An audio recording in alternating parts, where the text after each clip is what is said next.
గాంధీ భవన్లో జరుగుతున్నటువంటి గణతంత్ర దినోత్సవాల్లో పాల్గొంటున్న పెద్దలందరికీ సోదర సోదరులందరికీ కూడా మీ ద్వారా తెలంగాణ ప్రజానీకానికి 77వ గణతంత్ర దినోత్సవ శుభాకాంక్షలు.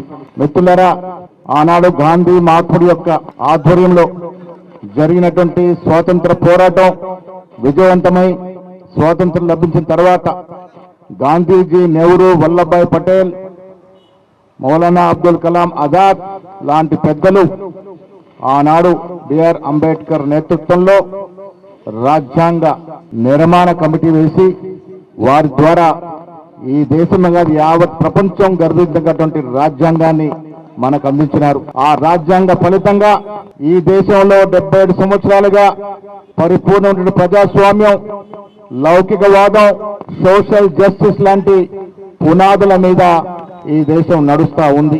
మహాత్మా గాంధీ కన్న కలలు సాకారం చేసే దశగా గొప్ప దూరదృష్టి కలిగినటువంటి నాయకుడు పండిట్ జవహర్లాల్ నెహ్రూ ప్రధానమంత్రిగా, ఆనాడు వల్లభాయ్ పటేల్ హోంమంత్రిగా ఈ దేశ నిర్మాణం పటిష్టంగా పునాదులేసి ముందుకు నడిపించినటువంటి సందర్భం.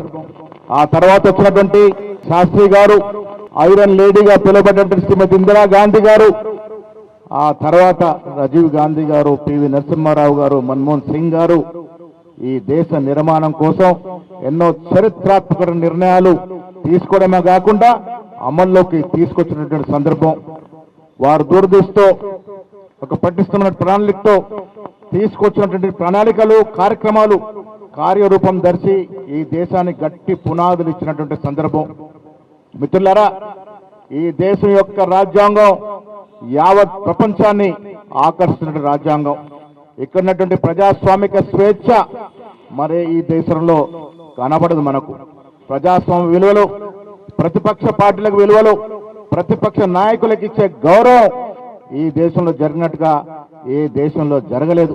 కానీ 2014లో స్వాతంత్ర ఉద్యమంలో ఏమాటి అవకాశం తీసుకున్నటువంటి పెద్దలు, పాల్గొన్నటువంటి పెద్దలు ఈ దేశంలో అధికారంలోకి వచ్చినారు. అధికారంలోకి వచ్చిన దడవాయ్ ఈ దేశ చరిత్రని తిరగరాసే ప్రయత్నాలు చేస్తా ఉన్నారు.